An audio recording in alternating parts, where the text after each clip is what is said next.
आप लोग भी सचेत रहिए, जो भी थाना में अगर ये सब कर रहे हैं परेशान करने का काम। अब कहाँ से आप लोग को निर्देश मिलता है हमको तो नहीं पता, लेकिन आपको ये जवाब लोगों को देना पड़ेगा, क्योंकि रात में हमको फोन आता है, हम नहीं सो पाते। और मेरा पुलिस प्रशासन जनता के लिए, कंपनी के लिए नहीं है। और जो थाना में या जो कहीं पुलिस प्रशासन में कोई भी कंपनी के लिए एकदम आंख बंद कर चुके हैं, जनता के प्रति कुछ नहीं देख रहे, कुछ नहीं सुन रहे, तो आप छोड़िए नौकरी और एनटीपीसी का नौकरी करने लगिए। एनटीपीसी के विभिन्न प्रोजेक्ट में सुनाई दे रहा है। स्थानीय रैयतों, आवासिकों के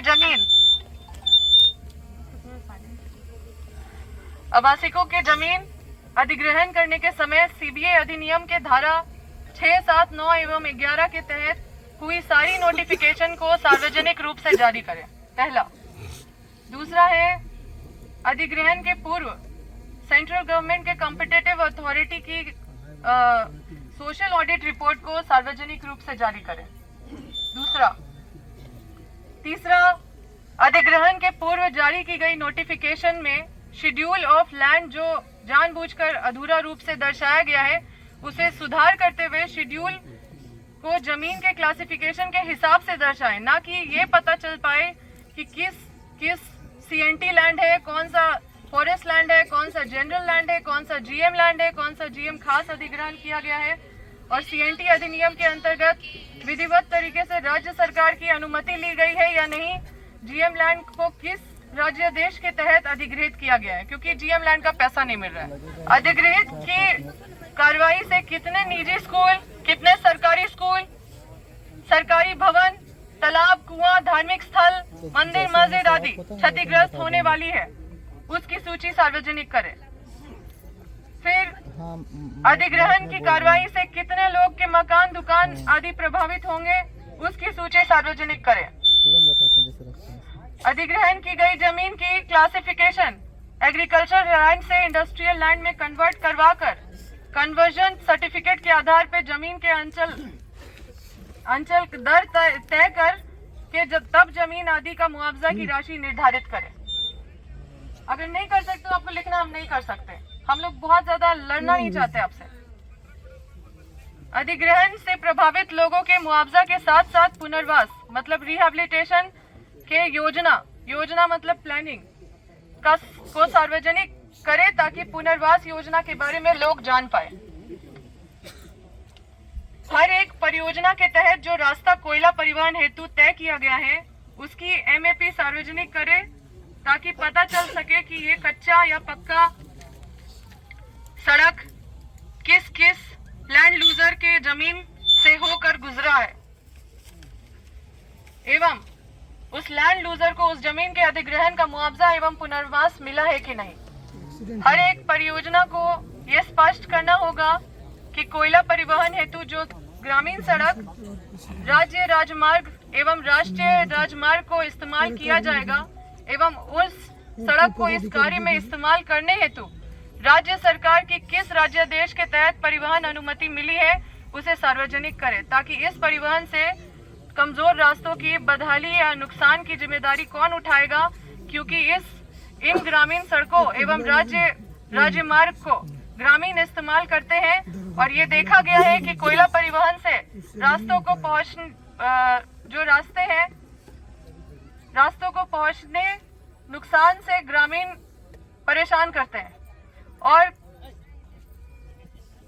ग्रामीण परेशान होते हैं, और कोल प्रोजेक्ट एवं राज्य सरकार रास्ते मरम्मत को लेकर अक्सर आनाकानी करते रहते हैं। तो इसमें सब कुछ क्लियर रहेगा तो हम लोग बहुत स्मूथली चल पाएंगे।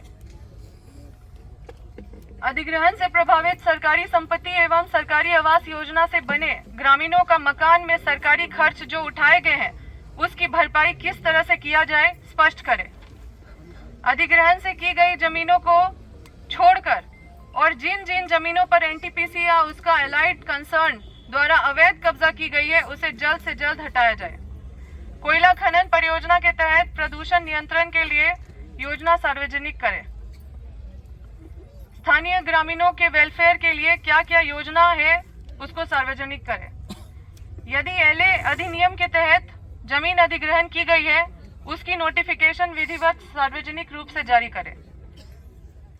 अधिग्रहण की अधिग्रहण की गई जमीनों के मुआवजा निर्धारण करने हेतु सीबीए या एलए अधिनियम के जो प्रावधानों का प्रयोग में लाया जाएगा उसे सार्वजनिक करे ताकि सबको पता चल सके कि मुआवजा निर्धारण में किस विधि को प्रयोग किया गया है।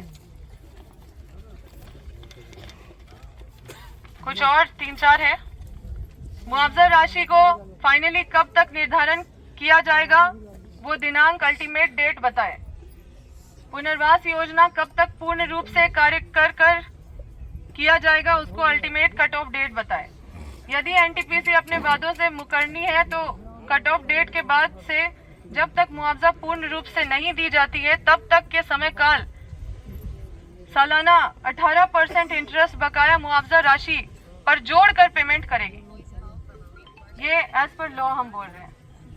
फिर मानव अधिकार एवं असंवैधानिक तरीके से जो ग्रामीण पे केस हुआ है उस केस को वापस करें। देखिए केस तो हो ही रहा है वो असंवैधानिक रूप से और लोगों को फर्जी तरीके से बस प्रोटेस्टर्स को परेशान करने के लिए जो केस किया जा रहा है।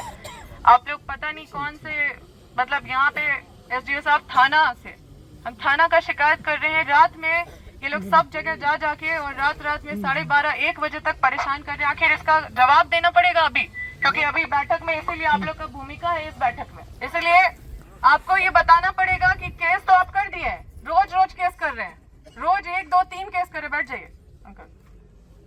रोज 1 2 3 केस कर रहे हैं और केस लादते जा रहे हैं। अब लोगों को ये संविधान में अधिकार है कि नहीं कि वो जाने कि उस पर केस हुआ है कि नहीं। संविधान में अधिकार है कि नहीं कि वो बेल ले सके। संविधान में अधिकार है कि नहीं कि वो सर्टिफाइड कॉपी अप्लाई कर सके कोर्ट से। आप कल केस कर रहे हैं और तुरंत उठा ले रहे हैं बिना 41A का नोटिस दिए हुए। अगर पुलिस मैनुअल में अगर ये नियम नया निकला है तो आप हमको वो सार्वजनिक करें और बताएं कि इस तरह से असंवैधानिक काम जो कर रहे हैं, जो संवैधानिक अधिकार जो लोगों को मिला हुआ है उसका हनन कर रहे हैं। यहाँ पे तो लोग कोर्ट भी गए हैं। इसलिए आप लोग भी सचेत रहिए। जो भी थाना में अगर ये सब कर रहे हैं परेशान करने का काम, अब कहाँ से आप लोग को निर्देश मिलता है हमको तो नहीं पता, लेकिन आपको ये जवाब लोगों को देना पड़ेगा, क्योंकि रात में हमको फोन आता है, हम नहीं सो पाते। और मेरा पुलिस प्रशासन जनता के लिए है, कंपनी के लिए नहीं है। और जो थाना में या जो कहीं पुलिस प्रशासन में कोई भी कंपनी के लिए एकदम आंख बंद कर चुके हैं, जनता के प्रति कुछ नहीं देख रहे, कुछ नहीं सुन रहे, तो आप छोड़िए नौकरी और एनटीपीसी का नौकरी करने लगिए। और एनटीपीसी को भी आराम से रख लेंगे वो, क्योंकि उनको सहयोग तो चाहिए ही, क्योंकि इस तरह का सहयोग से ही वो कंपनी चलाना चाहते हैं। हम जीएम साहब से पूछना चाहते हैं, जीएम साहब इधर देखिए, आप इसको मानते हैं कि नहीं? इसको मानते हैं?